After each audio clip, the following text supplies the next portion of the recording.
All right, this panel coming up is awesome, so you do not want to miss this. If you have friends outside, you should tell them to come in because this is going to be the best panel of this whole conference.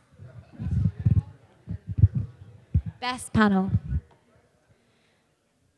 All right, if you can hear me, clap once. If you can hear me, clap twice. Or you can just clap. Yeah. All right, good afternoon, everyone. It's great to be here. We actually thought panels are normally quite boring, so we did a little bit of shopping for our benefit and for yours. So do you guys want to distribute these? Content versus community. I'm Hermione Way, and I've been doing online video for about 6 years. I organize a conference called Hollywood Meets Silicon Valley, and last year I did a reality TV show called Startup Silicon Valley. Did anybody watch it? One person. That's why it didn't get renewed. Anyway, it was a shit show, literally. But content versus community, it's very interesting because some of my favorite YouTubers, one of my favorite YouTubers, Shay Kyle, I've been following him for about 5 years. And, content has always been king. It's always been what matters. But Shay Kyle has become hugely popular and hugely successful, yet he is the worst editor in the world. His YouTube videos are literally shot with his iPhone, and he gets millions of views for each video he uploads. So I hope in this panel today we're going to discuss how content might not necessarily be king anymore, and it's more about engaging your community. And then if you have an engaged community, it doesn't matter if you shoot it on an iPhone or a GoPro, it's more about your community. So I'd like to introduce our panelists today. We have Ryan Lee, who is the brand program manager for Twitter. Check. Yeah. Thank you. We have Jonathan Hunt, who is the global marketing director for Vice. And he lives in Brooklyn, not New York. Brooklyn. There's a big difference. All right, we have Bing Chen, who is the global creator development and management lead at YouTube. A little bit controversial being called Bing and working at Google. Which is why I work at YouTube and not Google. And last but not least, the man who brought this whole panel together, Brendan Gann, who is the VP of Brand Strategy at Fullscreen. Big round of applause. All right, so I'm just going to let these guys riff for 5 minutes and talk about what they do, what they're up to right now, and why they're here, and content versus community, which is king. Which way do we start? All right, I'll start. You. Yeah, I'm Brendan Gann. I'm the VP of Brand Strategy at Fullscreen.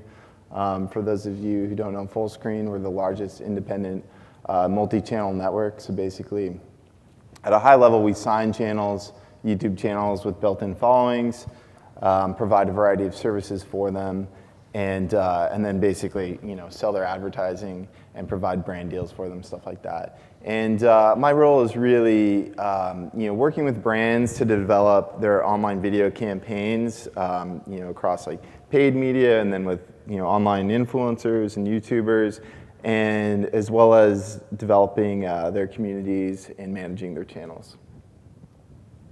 My name is Jonathan Hunt. I'm the global marketing director at Vice. Vice started about 20 years ago as a print publication out of Montreal, and we've become a global youth media company with offices in 35 markets. While we still do the magazine, our bread and butter now is premium video content that we distribute in each of our markets globally. My role over at Vice right now is on a bunch of different levels. It's working on the platform partnership side of things. It's distribution of our content. It's social strategy. And it's also working with our brand partners to not just create content, but also get that content seen by as many people as possible.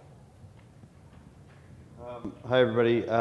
Ryan Lee, Twitter. First, I want to say thanks, Brendan, Jonathan, Vice, Google, Hermione, big fans of all the respective companies.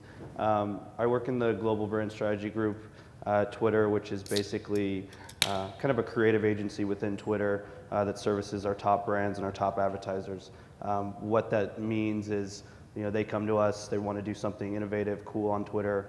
We help give them ideas that'll push the boundaries and do kind of the next big thing. And sometimes that involves connecting with influencers on the platform, more specifically and very recently with the launch of Vine. Brands have been trying to figure out how they can get on Vine very quickly and do something cool. So figuring out what that Vine strategy means, who they can connect with both on a creative level as well as leverage the followers of some of the more influential Vine users. Hi everyone, my name is Bing Chen from YouTube. My job at YouTube is to tend to the global strategy for our homegrown talent. So everyone from the Shay Carls, the iJustines of the world, all the way down to Laura Vitale, so forth and so on. So all the development programs we provide, sort of new promotional angles, new funding investments, so forth and so on. The other half of my job is I tend to, I suppose, a gaggle of special projects for the exact same base. So how can we create fame, fortune, and so forth for these people? All right, so let's talk about what creates a hit on YouTube. Put your hand up if you've watched a video on YouTube or on the internet and it's really crap, but it's got like 10 million views. Pretty much everyone in the room, right? So what is more important? Content versus community, and are they mutually exclusive? And what creates a hit these days? I'll dive in. So what creates a hit? I think first off, taking a step back, it's like defining a hit nowadays on YouTube. I think a lot of people tend to still view the platform as, I want to create a viral hit. I want one video to really take off. And I feel there's kind of this evolution where that's awesome, that's cool if you can do it, but it's almost more effective if you can, build a community that you can continue to tap into. And so I think a hit now is building a subscriber base, something that you can continue to remarket to over time in the same way that you do on Facebook and Twitter. So I think that's a hit. Yeah, and to your question, are they mutually exclusive? I don't think so at all. You have to have community to consume your content, you have to have demand there, but you also have to have a story to tell and a value proposition and utility. And if you don't have both community and utility, then it's not going to be a hit. Yeah, and I would just add too, I think just understanding the platform and creating content for a specific platform with that platform in mind. I think just creating video and throwing it on every site and hoping it's going to become a hit is just not something that works. If you're, and I keep going back to Vine because it's what I've been spending a lot of time on, but things that work on Vine don't work on YouTube. And so understanding what platform you're going for, spending your time to understand it, or Instagram video, 15 seconds and 6 seconds may not seem like a big difference, but they actually are very different platforms and brands are using them for very different things. As well as longer form on YouTube, which I think can also be very successful if done right and you design it and create it for YouTube. Agreed. To respond to the specific jargon of crap, I think one of the things to remember, and I know you all know this very well, but one of the things that I love to say is that personality in so many situations trumps production on YouTube, right? And so what I mean by that specifically is Hermione invoked the great example of Shay Carl, right? This is someone who is wildly successful, who literally paid his way out of debt because of the AdSense revenue he generated on the platform. And the important thing to remember about him is that while his visual production may not be something you'd see in, say, a movie theater, his authenticity and personality compensates for that, and if anything, is almost more important. The other canonical example that we all know and love is Jenna Marbles. Jenna is the second most subscribed person in the world in a arguably male-dominated, sort of internet world. This beautiful young lady who's incredibly smart, right? Incredibly smart, incredibly sassy, and it literally looks like that she filmed all of her content on a webcam. And the reason why, one of the principal reasons why she is so successful is because this younger generation, whatever you want to call it, millennials, Gen Y, Gen Z, whatever it is, these under 35-year-olds now demand a level of personality and authenticity that, frankly, a lot of the other industry does not provide, right? So I think that's one important thing to remember. I think the second point is I completely agree with Jonathan. The question of mutual exclusivity. I guess personally I'm a Taoist, so nothing in this world is mutually exclusive. But the second thing I think is that I'm not sure that content is the only king. I think content is still a king. But I think more importantly, online video especially is ruled by an oligarchy as opposed to a single entity. And that oligarchy involves content, it involves technology that creates access points and those creative experiences. And then finally, as Brendan is saying, it's also about that community, those fans, right? We are in so much a fan-driven network. So I think the way to think about it is no, there's no mutual exclusivity, but really it's an oligarchy of, again, content, technology, then as Brendan was saying, the fan and community base. When I get home at night, oh, Tess, can you hear me? Yeah. When I get home at night, I have all these Twitter tweets that people have direct messaged me, and I'm like, really, I have to reply to them now? But I view that as part of my job. That's my job, to reply, and that's how I make money. So how much of content is community? How much of it is replying to those tweets? You know, Shay Carl, for example, he looks at all of his comments on YouTube, or he used to, and he used to reply to every single one individually. So how much of that is a job versus creating the content in the first place? I think one thing to keep in mind is like, you know, 100 hours of content are uploaded to YouTube every minute. So to a certain extent, content on the platform is commoditized. You know, there's I'm sure 100 hours every minute, there's got to be a ton of great stuff in there. So you really have to differentiate yourself and approach it from like a marketing standpoint. And the best way to do that is build in that community. So the two, yeah, definitely not mutually exclusive. I mean, if there's a Venn diagram, the overlap is like 99.9%.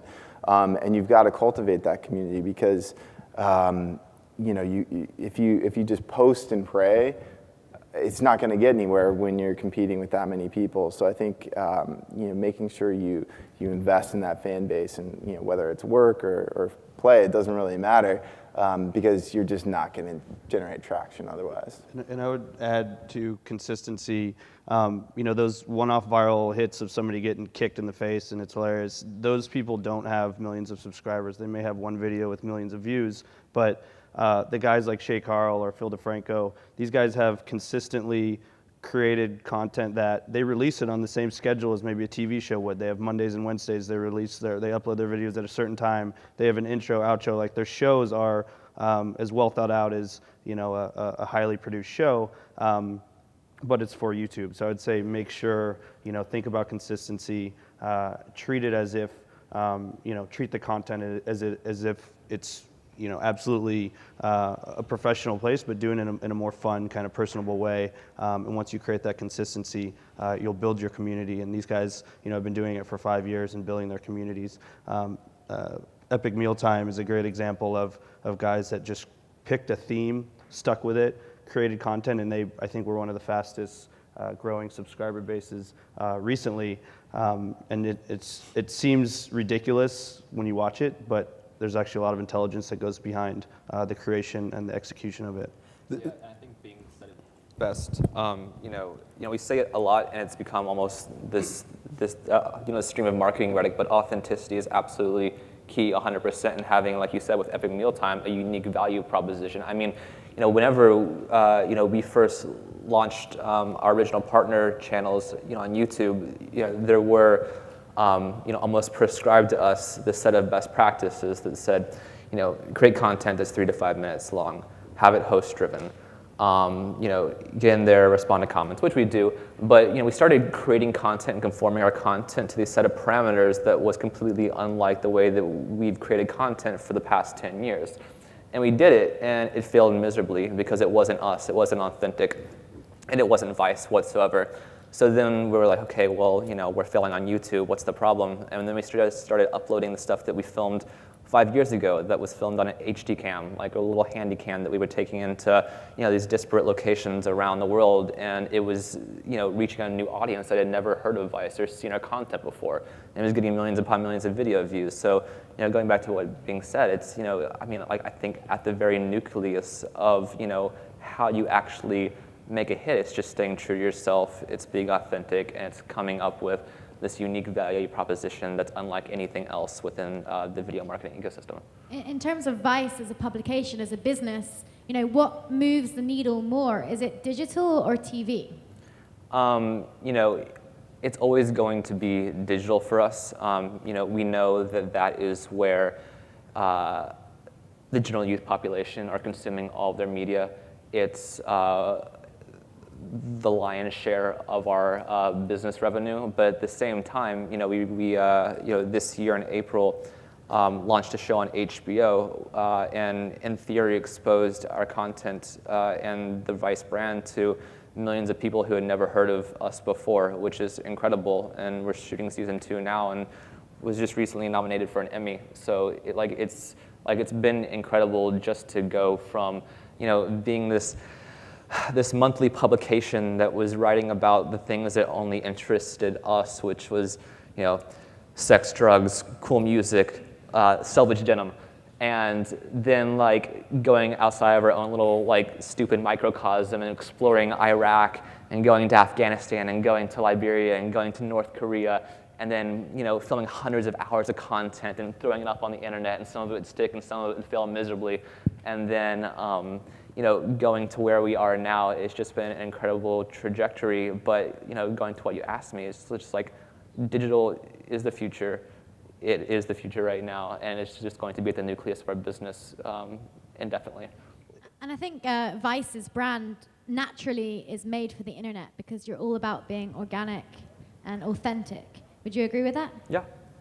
I think one thing worth pointing out too is it doesn't necessarily even have to be is it TV or digital? Google announced what was it, Chromecast? The kind of integration of TV and digital, that line is virtually non-existent already. I have a TV. It's not hooked up to cable. It's hooked up to the internet. Digital consumption of video, I think I was reading some stat, is up 16% or whatever. And traditional TVs, while it's still a very powerful medium, is disappearing a little bit. And I think over time we'll see the two just kind of collapse, and it's going to be one and the same. And as we're talking about community and stuff, I think the people who will succeed and really continue to grow are those who built in those communities, the ones that you've kind of opted into, you love watching again and again, because it's no longer going to be am I going to watch a cable channel because it's going to be digital. It's going to be I'm going to open up YouTube. Who do I like, and who am I already subscribing to, and same thing. And when you talk about community, are you talking about just replying to your tweets, your Facebook messages, your YouTube comments? Define community. Is it getting out? Is it coming to conferences like this? Is it meeting people? What is community? That's a big question. I think it's community can be scalable for sure. You look at, we're talking about Shay and Phil and a lot of these guys. They create this sense of intimacy.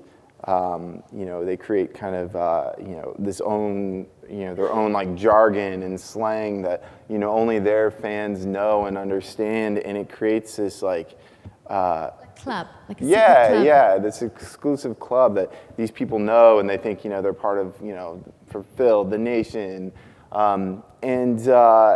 It's interesting because they're part of a community. It's online for the most part. Maybe the guys get to see, Phil or Toby, once a year at a VidCon or something like that. But it's created this sense of intimacy that's scalable. I think Toby has 10 million Facebook fans or something like that. It's insane. Now, Bing, you're in charge of nurturing the homegrown talent. So what do you do to encourage them to use your platform? And is it more content or community? And also, what kind of trends are you seeing on YouTube in regards to that? Well, there are 40 questions in there. No. I would say 3 things. I would say the first thing is that YouTube sees ourselves as an enabler, right? We are not a content producer and so forth, but we want to enable people to create better quality content, to reach audiences and achieve a level of fame that is unsurpassed elsewhere, and to also achieve a level of financial sustainability such that they can continue with these endeavors. I would say the second thing, though, is, and this is going to sound a little BSy, but we do mean it, is we are almost more inspired by what the community does than by what we do, right? Which is probably the right thing to do, otherwise we'd be too hubristic. But what I mean by that is so much of what we build, whether it's on the product or the programs, are immediately informed by what the community wants, right? One of my favorite lines that is also very cheesy but true is that a miracle happens every single day on YouTube, right?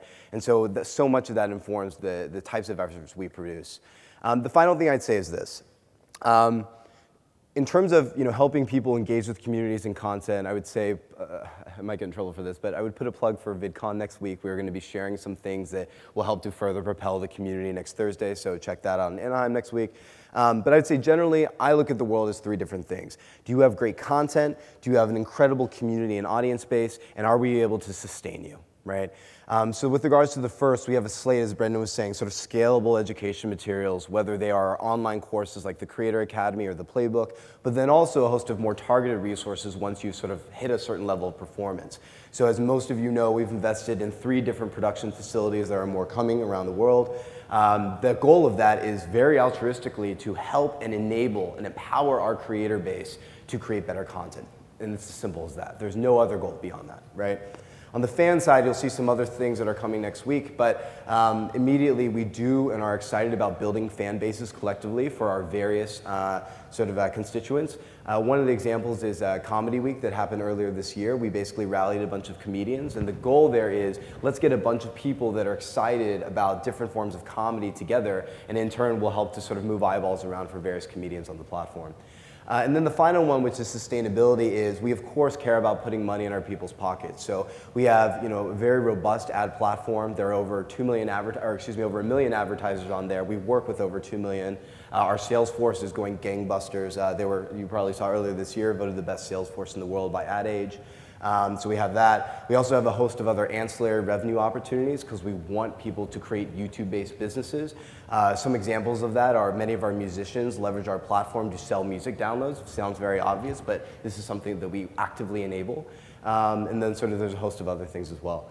I think the final thing I'd say is, and this goes back to what Jonathan and Ryan were saying earlier, and this is actually the premise of the panel that Hermione and Brendan have created, is I feel like as an industry, we're moving not away from, but it's almost less about hit-driven industry and more an engagement-driven industry, right? So a lot of people, I think especially content creators, brands, and fans look at a view as the currency, right?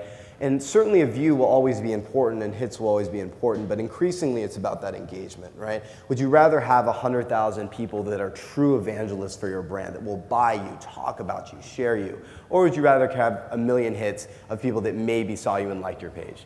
You'd probably rather have the former because it's more sustainable and these are real evangelists, right? So I think that's the final thing I'd say, and we're trying to sort of actively facilitate that to happen on the platform. It's kind of like a Moneyball approach. Like that's the way to win on YouTube. It's like you want to hit a bunch of singles, and like consistency is key. Yeah. But I think YouTube's strategy seems a little bit confusing because on the one hand, you're opening up all these expensive studios in London and Los Angeles and around the world, and you're encouraging content creators to create more content that has more sex appeal in terms of production quality. But then you also say that personality trumps production values. So which is it? Is it personality and doing like a 3-second upload from your mobile phone, or is it doing like a sit-down studio, high production interview? Yeah, it's a great question. So I'd say there are 2 points. I'd say one is let's not confuse sex appeal or high visual production quality with strong production, right? These two are not necessarily the same thing. So if you actually look at some of the content that we produced in the space, it looks and feels still very authentic, still very true to the creator's brand, right?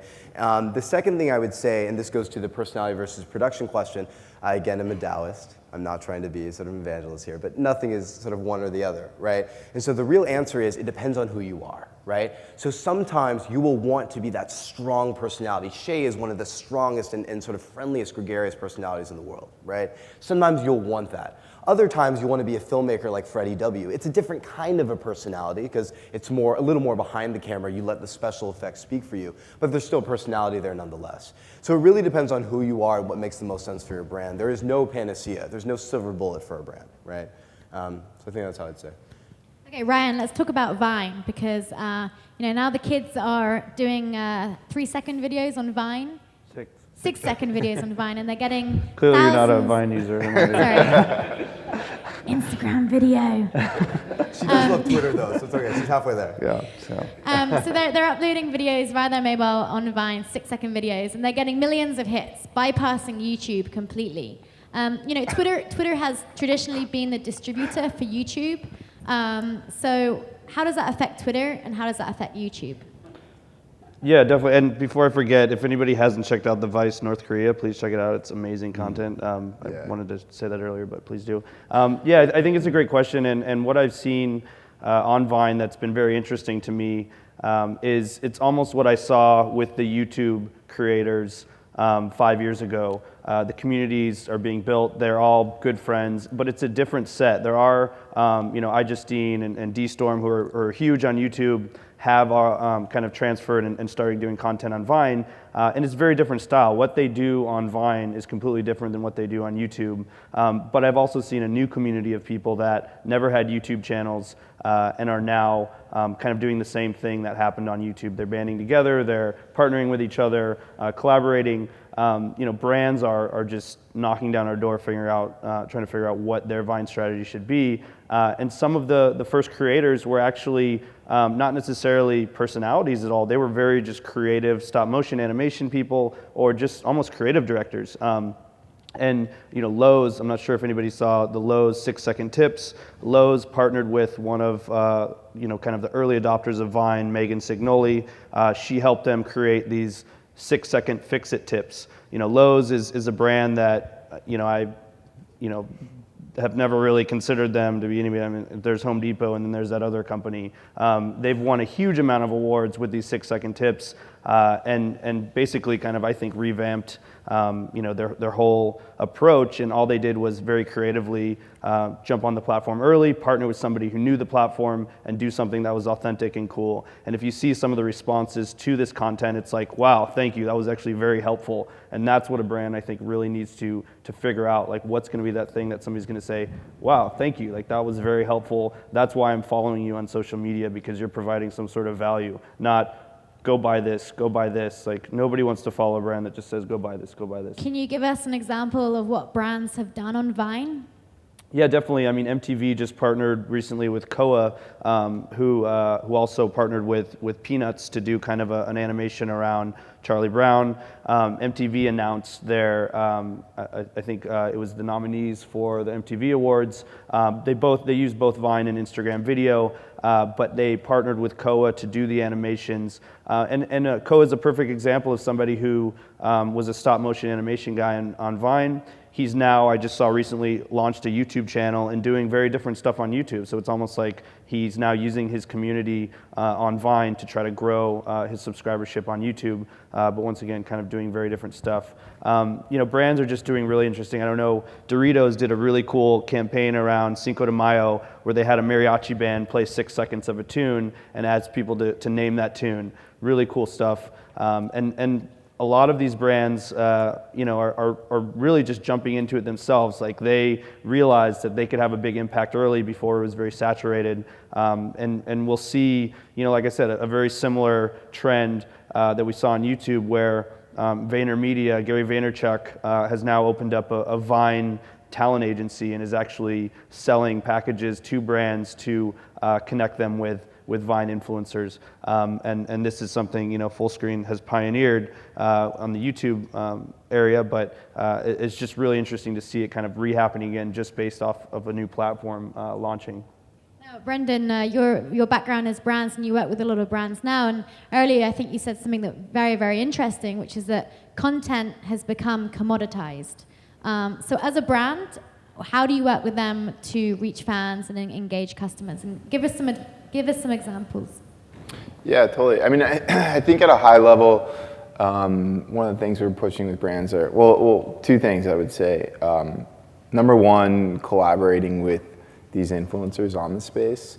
Similar to what Ryan was talking about and a lot of the people that Bing works with, these people who've invested a ton of time into the platform have built in these communities that they can continue to tap, and they're super engaged. So I think that's the something that's been around a while. A lot of brands are still just catching on. So in terms of specific examples, I think a great case study of brands doing something really effective in the space was we partnered with Oreos. They recently had what was it, Owl City? I think that was the band, did a cover or created a song for Oreos called Wonderfilled. And then what we did was basically they tasked us with getting a lot of our top musicians to cover the song and reinterpret it in their own voice and create music videos around it. And it was awesome because engagement with the covers and these built-in communities was just through the roof. And we surpassed on YouTube at least the number of views. It went way beyond the commercial version. And then obviously views is a great metric, but I think the thing that's even cooler is the engagement and comments was probably 10 to 20x. And you look at it, the comments, they're like, oh, I can't get this out of my head, I keep humming it. It's really interesting. So I think that's a great one way to work with brands. That's great and is a big opportunity. The other is, I think, this concept of real-time, always-on marketing on the platform. And we're seeing this trend within advertising of brands creating almost like these newsrooms where they're always on creating content around events. Going back to Oreo again, actually, during the Super Bowl, they created an image that they tweeted out about the lights going out, and that just went gangbusters. But if you look at the evolution of things, Facebook and Twitter, their text, 10, 20 years ago, brands would have spent a month kind of like going back and forth with their agency about like how do we put the copy on an ad. But over time they realized with social media, it's like, all right, well, we don't need to be so precious. We can react in real time. And they learned how to react in real time on Facebook and Twitter with text and images. And I think the next evolution is really video. Some brands are starting to get into the space and dabble with the kind of like always on approach. But real time in video on YouTube and building a community, I think is like, that's where people are going to win. So you'd say that brands have to have a team that is on 24/7? Well, not necessarily a team. I think they just have to start behaving like a media publisher almost to be able to compete with people's news feeds. I mean, now more than ever, more people are consuming more content and on more devices. And there's this massive dearth of just opportunity for brands to come in and fill those people's news feeds. They have the funds, they have the resources, and they have the ability to come in and make amazing content. I mean, you see it with Red Bull, you see it with K-Swiss, you see it with Oreo, you see it with Intel, you see it with a bunch of different brands who are finally coming in and saying, okay, well, look, I have the ability to come in and own, a category around my brand ideal, and I'm going to make content around that. And, they do it, and they do it well. And, those have been kind of hallmarks that you see awarded all over the place, and what other brands kind of cite as inspiration for their own.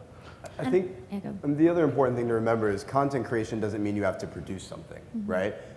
So there again is no silver bullet or solution that every brand has to follow. So one of the best examples of this is GoPro, which we all know, right? And Hermione cited it earlier. GoPro does produce their own content, but actually they have hundreds of thousands of hours worth of content on YouTube that they themselves did not produce. It's all created by viewers, right? And so you have these incredible videos of these crazy people, some of which may be in this room, maybe not, but people wearing these GoPro cameras jumping off cliffs, right, into oceans. It's an incredible consumer experience. You are selling the products front and center. You are showing exactly what the product is made for.